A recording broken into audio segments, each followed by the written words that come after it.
Hello everyone, welcome to the new world with IIT and thinking. तो दोस्तों, आज हम सॉल्व करने वाले हैं टॉप 5 क्वेश्चन। मतलब यह है कि ये जितने क्वेश्चन हैं आपको एक नई बात बताएंगे। नई बात मतलब कुछ अलग से नहीं बताएंगे, जो आप सीखे हो ऑर्गेनिक केमिस्ट्री में वही बताएंगे।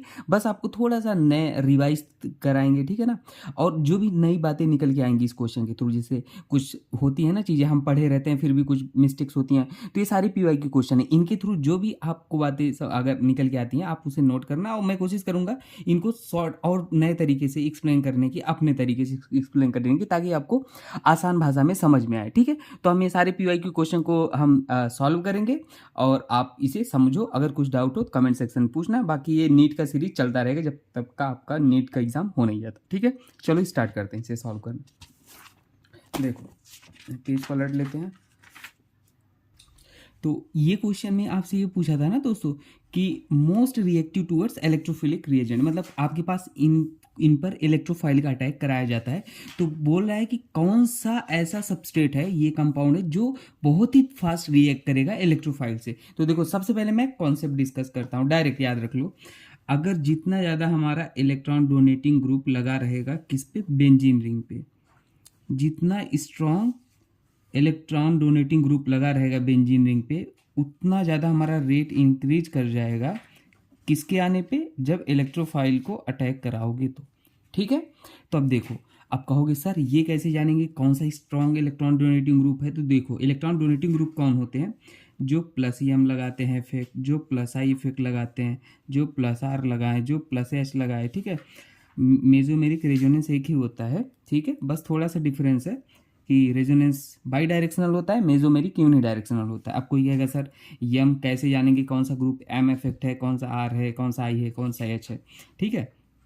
तो दोस्तों ये तो मैंने पूरा जीओसी में पढ़ा रखा है, आपको प्लेलिस्ट में देख लेना। लेकिन बेसिक हिंट तो मैं दूंगा ही, लेकिन अगर किसी को बहुत ज़्यादा प्रॉब्लम है तो आप जीओसी का प्लेलिस्ट पूरा देखना, बिल्कुल जीरो से एडवांस तक पढ़ा है, ठीक है। तो देखो, आप कहोगे सर ये तो पता कर लेंगे मेसोमेरिक इंडक्टिव लगा रहा है, लेकिन फिर भी कौन सा सबसे ज़्यादा लगे इलेक्ट्रॉन डोनेट करेगा। तो जो सबसे ज़्यादा होता है, सबसे पहले क्या देखोगे, रेजोनेंस, फिर क्या देखोगे, हाइपर कंजुगेशन, फिर इंडक्टिव। ये ऑर्डर याद रखना ना। डोमिनेटिंग फैक्टर सबसे पहले रेजोनेंस, फिर हाइपर कंजुगेशन, फिर इंडक्टिव। तब देखो, आओ इसको सॉल्व करते हैं। देखो यहाँ पे OCH3 ये हमारा क्या लगा रहा है, प्लस एम इफेक्ट। अब प्लस एम इफेक्ट क्यों लगा रहा है, क्योंकि देखो ऑक्सीजन पे कभी लोन पेयर हो ना, तो वो क्या करता है, हमेशा इलेक्ट्रॉन को डोनेट करता है अगर बेंजीन रिंग से लगा है, ठीक है। देखो ये क्लोरीन है, क्लोरीन भी ये हमारा प्लस एम इफेक्ट लगाता है, लेकिन यहाँ पे माइनस आई इफेक्ट भी लग रहा है। हाइलोजन के केस में ना हमेशा माइनस आई इफेक्ट डोमिनेटिंग होता है हाइलोजन के केस में। वैसे तो हमेशा मेसोमेरिक ज़्यादा होता है, ठीक है ना। लेकिन अगर क्लोरीन, फ्लोरीन, ब्रोमीन, आयोडीन लगाए तो उस केस में माइनस है। बहुत ही इंपॉर्टेंट बात है, इसे नोट करके लिखना, ठीक है। तो यहाँ पे तो भाई ये तो डीएक्टिवेट ही करेगा, ये हमारा एक्टिवेट करेगा स्ट्रिंग को, ठीक है। और इलेक्ट्रॉन डोनेटिंग ग्रुप है तो आने वाला इलेक्ट्रोफाइल आर्थो और पैरा पे डायरेक्ट करता है। कहाँ पे अटैक करता है, आर्थो और पैरा पे, ठीक है ना। आपको ये सर आर्थो पैरा क्या होता है, तो इस ग्रुप के बगल आर्थो, इसके बगल मेटा, मेटा के बगल पैरा। अगर इसके करस्पॉन्डिंग पूछोगे तो इसके बगल आर्थो, आर्थो के बगल मेटा, मेटा के बगल पैरा, ठीक है। तो ये प्लस एम, यहाँ पर भी प्लस एम लग रहा है क्योंकि इसके पास भी लोन पेयर है, और ये हमारा प्लस आई भी लगा रहा है, ठीक है।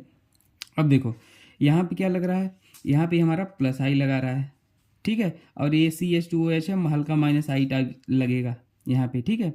और यहाँ पे क्या लग रहा है, यहाँ पर भी हमारा प्लस एम इफेक्ट लग रहा है, ठीक है ना। प्लस एम या रेजोनेंस बोल लो, ठीक है ना, कोई दिक्कत है नहीं। अब देखो, अब बात आती है सर ये भी प्लस एम लगा रहा है, ये भी प्लस एम लगा रहा है, ये भी लगा रहा है, लेकिन वो हम किसको ज़्यादा मानेंगे। तो अब प्लस एम में भी हमने ऑर्डर बताया कि किसका सबसे ज़्यादा स्ट्रॉन्ग लगेगा। तो देखो ये OH जो है ना, यहाँ पे CH3 लगा है, यहाँ पे H लगा है, तो ये थोड़ा सा क्या है, स्टेरिक कम क्रिएट कर रहा है। ये CH3 लगा है, ये स्टेरिक क्रिएट कर रहा है, तो इसका डोनेटिंग टेंडेंसी बहुत ज़्यादा होगा। आप समझ रहे हो, इसका ज़्यादा होगा। अब कहोगे सर यहाँ पे नाइट्रोजन है, ये तो और कम इलेक्ट्रोनेगेटिविटी है, डोनेट भी करेगा, प्लस इलेक्ट्रोनेगेटिविटी ऑक्सीजन से कम है, तो ये ज़्यादा डोनेट करना चाहिए। हाँ डोनेट करना चाहिए, इधर भी रेजोनेंस कर रहा है और इधर भी रेजोनेंस कर रहा है, तो ये शेयर हो जा रहा है दोस्तों। यहाँ पे क्या हो रहा है, ये केवल एक ही डायरेक्शन में डोनेट कर रहा है, तो ये कारण है, ये प्लस एम इसका सबसे ज़्यादा होगा। और इलेक्ट्रो आने वाला इलेक्ट्रोफाइल क्या करेगा, इस पर सबसे फास्टेस्ट अटैक करेगा, ठीक है। तो हमारा ऑप्शन कौन सा सही हो जाएगा, ये वाला सही हो जाएगा। क्लियर, उम्मीद करते हैं आपको डाउट क्लियर होगा। चलो दूसरा क्वेश्चन सॉल्व करते हैं, ठीक है। आओ देखो, ये क्वेश्चन 2008 में ये भी फिर पूछा था, सेम क्वेश्चन था कि मोस्ट इलेक्ट्रोफिलिक इन सब पे इलेक्ट्रोफाइल का अटैक कराया गया तो सबसे ज़्यादा रेट कौन से सबस्ट्रेट का होगा, ठीक है ना। तो सेम कहानी था, ये तो हमारा यहाँ पे प्लस एम भी लग रहा है, माइनस आई भी लग रहा है, लेकिन माइनस आई डोमिनेट करेगा हेलोजन के केस में। यहाँ तो वही कहानी है, माइनस आई, यहाँ पे माइनस आई और माइनस एम भी लगाता है NO2, और ये हमारा फिर से प्लस एम। तो भाई ये तो इस बार तो बहुत ही स्ट्रांग है, तो इसका रेट ज़्यादा होगा, ठीक है ना। कोई दिक्कत होनी नहीं चाहिए, अगर होती है तो मैं आपको फिर से कमेंट सेक्शन में पूछना, मैं बताऊंगा। चलो थर्ड क्वेश्चन को लिखते हैं अपन, ठीक है। थर्ड क्वेश्चन में एक आईयूपीएक नेमिंग का क्वेश्चन लेते हैं दोस्तों। आईयूपीएक नेमिंग मैंने पूरा पढ़ा रखा है, ठीक, बेसिक ऑर्गेनिक केमिस्ट्री में पूरा, ठीक है ना। देखो इसमें क्या होगा, ये हमारा एसाइल क्लोराइड है, तो नंबरिंग आप इधर से स्टार्ट करोगे, 1 2 3 4 5, ठीक है। अब देखो सबसे पहले साइड चेन जो है उसकी नेमिंग करो, तो क्या हो जाएगा, 2 और 3 भी हमारा मेथाइल ग्रुप लगा है, तो सबसे पहले 2,3, ठीक है, डाई मेथाइल, 2,3 डाई मेथाइल, और पैरेंट चेन में 5 कार्बन है तो पेंटानोइल, और पेंटा हो गया, और ये एसिल क्लोराइड है तो पेंटानोइल क्लोराइड हो जाएगा, ठीक है, पेंटानोइल क्लोराइड। कोई दिक्कत होनी नहीं चाहिए आपको, ठीक है। अगर होती है तो कमेंट सेक्शन में पूछना, मैं बताऊंगा एक एक चीज़, ठीक है। अब देखो मैं अगला क्वेश्चन आपको लिखता हूँ, अच्छा क्वेश्चन है ये, क्वेश्चन स्टार लगा लेना, आपको थोड़ा सा ऑप्टिकल आइसोमेरिज्म की तरफ हम ले जा रहे हैं, ठीक है। इसमें पूछा था which of the following can exhibit cis trans isomer, geometrical ना पूछ के सिस ट्रांस आइसोमर पूछा था, आपको थोड़ा सा बातों में उलझाया था, घुमाया था, तो आपको उलझना नहीं है किसी भी बातों में, ठीक है ना। कुछ नहीं, बिल्कुल आसान था, मैं देखो कैसे कराऊंगा ज्योमेट्रिकल आइसोमेरिज्म, तो ऐसा मैंने वीडियो बनाया ना, सारे वैरायटी के प्रॉब्लम ले रखे हैं, मैं आपको अभी प्लेलिस्ट में है, देखना, ट्रिक और टिप्स का प्लेलिस्ट है, वहाँ पे देखना, बहुत ही बेहतरीन पढ़ा है। और ऑप्टिकल आइसोमेरिज्म, ज्योमेट्रिकल आइसोमेरिज्म में कभी भी प्रॉब्लम ही नहीं आएगा, मैंने इस तरीके से पढ़ा है। देखो यहाँ पे ये क्वेश्चन है, इसमें पूछा था which of the following can exhibit cis and trans isomer, तो जो सिस और ट्रांस आइसोमर शो करते हैं ना, वो क्या होते हैं, ज्योमेट्रिकल आइसोमेरिज्म जरूर शो करेंगे, याद रखना। ज्योमेट्रिकल आइसोमेरिज्म जिसके शो होते हैं वो सिस और ट्रांस में एग्जिस्ट करते ही करते हैं। अब कहोगे सर ज्योमेट्रिकल आइसोमेरिज्म ये क्या होता है, तो सिंपल कॉन्सेप्ट याद रख लो, अगर आपके पास कोई डबल बॉन्ड है, ठीक है, उसके करस्पॉन्डिंग ए लगाए, यहाँ पे बी लगाए, एक ग्रुप सी लगाए, यहाँ पे डी लगाए, ठीक है, A must be not equal to B और C must be not equal to D, A में B equal to C, B में भी इक्वल टू डी, पर ये कंडीशन अगर सेटिस्फाइड हो रही तो वो ज्योमेट्रिकल आइसोमेरिज्म शो करते हैं, क्या करेंगे, जीआई शो करेंगे। और ज्योमेट्रिकल आइसोमेरिज्म अगर शो करेंगे तो वो सिस और ट्रांस आइसोमेरिज्म भी शो करेंगे, ठीक है। बाकी डिटेल में आप प्लेलिस्ट में देखना, पूरा हर वैरायटी के एग्जांपल, एलिन system, cyclohexane, cyclo system, cycloalkane, हर वैरायटी के प्रॉब्लम लिए हैं, ठीक है ना। तो देखो यहाँ पे यही कंडीशन सेटिस्फाइड करा लो, डबल बॉन्ड मतलब क्या होता है, रेस्ट्रिक्टेड कंडीशन होता है, ठीक है। तो ये डबल बॉन्ड दिख गया भाई, ठीक है। उसके बाद ये हमारा क्लोरीन है, क्लोरीन को मान लो ए, ये हाइड्रोजन को मान लो बी, इसे मान लो सी, इसे मान लो डी, यही। तो देखो A not equal to B, chlorine hydrogen हाँ अलग अलग है, C not equal to D हाँ ये अलग है, बस हो गया। तो ये हमारा सिस और ट्रांस आइसोमर एग्जिबिट करेगा भाई, ठीक है, समझ गए, कोई दिक्कत नहीं। चलो आगे बढ़ते हैं ना। ज्योमेट्रिकल आइसोमेरिज्म को अगर डाउट है तो वो प्रैक्टिस करना है, वो जरूर देखना, और कम ही समय का वीडियो है वो सब, बहुत ही बेहतरीन, ठीक है।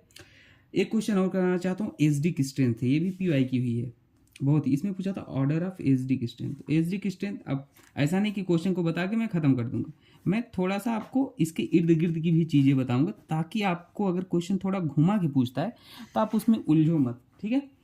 तो देखो एसडी की स्ट्रेंथ पूछा है, तो एसडी की स्ट्रेंथ ना, एसडी की स्ट्रेंथ कभी भी बताने के लिए आप ये देखा करो, ठीक है, कि carbanion directly proportional to stability of carbon ion directly proportional to क्या, एसडी की स्ट्रेंथ। अब कहोगे कार्बन आयन ये क्या बात आप बता दिए, तो सबसे पहले कॉन्सेप्ट है, आपके पास अगर कोई एसिड है, मान लो एच ए है, ठीक, इनमें से क्या करोगे, -H+ निकालना, ठीक है, H+ निकाल दो, मतलब H+ निकल गया, ए बन गया, ये एक कार्बन आयन है जिसको कंजुगेट बेस कहते हैं, क्या कहते हैं, कंजुगेट बेस।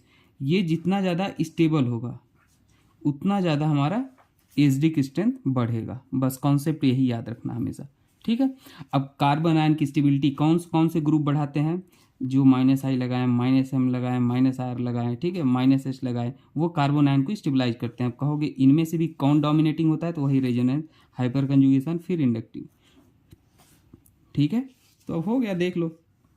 अब यहाँ पे आपको क्या डिफरेंट लग रहा है? हाँ sp है, ये क्या है, ये sp2 है, डबल बॉन्ड है तो sp2, और ये सब कार्बन sp3। तो -I किसका ज़्यादा होगा? -I सबसे ज़्यादा sp का होता है, फिर sp2 का, फिर sp3 का। यहाँ -I लग रहा है, तो अगर -I इसमें ज़्यादा है तो एच डी की स्ट्रेंथ भी ज़्यादा होगा। अरे कार्बन आयन बना लो, ये H+ निकलेगा, कार्बन आयन यहाँ भी, कार्बन आयन यहाँ भी, कार्बन आयन, तो कौन ज़्यादा स्टेबल कार्बन आयन होगा? sp है, sp की इलेक्ट्रोनेगेटिविटी ज़्यादा है, मतलब -I ज़्यादा लगाएगा, मतलब कार्बन आयन को ज़्यादा स्टेबलाइज करेगा। तो ये हमारा एच डी की स्ट्रेंथ का ऑर्डर हो जाएगा। ठीक है, कोई दिक्कत? ये हो जाएगा। अच्छा, एच डी की स्ट्रेंथ का मैं अगर मान लो आपके पास कुछ अलग एक्स्ट्रा चीज़ और बताना चाहता हूँ। ठीक है, अगर आपके पास मान लो, यहाँ बॉक्स में बता देता हूँ, अगर मान लो आपके पास एक ही पीरियड के एलिमेंट है, जैसे कि CH4 और NH3, ये कार्बन और नाइट्रोजन एक ही पीरियड के एलिमेंट है, तो उस टाइम एचडी की स्ट्रेंथ आप किस बेसिस पे बताओगे? एचडी की स्ट्रेंथ हमारा जो होता है वो डायरेक्टली प्रोपोर्शनल टू इलेक्ट्रोनेगेटिविटी के बेसिस पे बताना, अगर एक ही पीरियड के हो। अगर मान लो सेम ग्रुप के एलिमेंट हो, जैसे मान लो HF और HI, तो उस टाइम जो एचडी की स्ट्रेंथ होता है वो डायरेक्टली प्रोपोर्शनल टू साइज होता है। ठीक है, याद रखना। तो इस केस में कौन ज़्यादा एचडी होगा? नाइट्रोजन का इलेक्ट्रोनेगेटिव ज़्यादा है, तो ये ज़्यादा एचडी होगा। अब मान लो इस केस में कौन ज़्यादा होगा इलेक्ट्रोनेगेटिव? इस केस में फ्लोरीन और आयोडीन एक ही ग्रुप के एलिमेंट है, तो इस केस में साइज देखना, तो आयोडीन की साइज ज़्यादा है, तो इसलिए ये ज़्यादा हमारा एचडी होगा। अगर मान लो दोनों मिक्स करके देता है, पीरियड और ग्रुप के एलिमेंट साथ है, तो हमेशा ग्रुप वाला डोमिनेट कर जाएगा पीरियड पे। ये एक्स्ट्रा चीज़ मैंने बता दिया आपको। ठीक है, तो ये रहा, that's all about today's question. ठीक है, नेक्स्ट वीडियो आप देखना, बाकी कुछ डाउट हो तो कमेंट सेक्शन में पूछना। मिलते हैं नेक्स्ट वीडियो में दोस्तों। ठीक है, थैंक यू।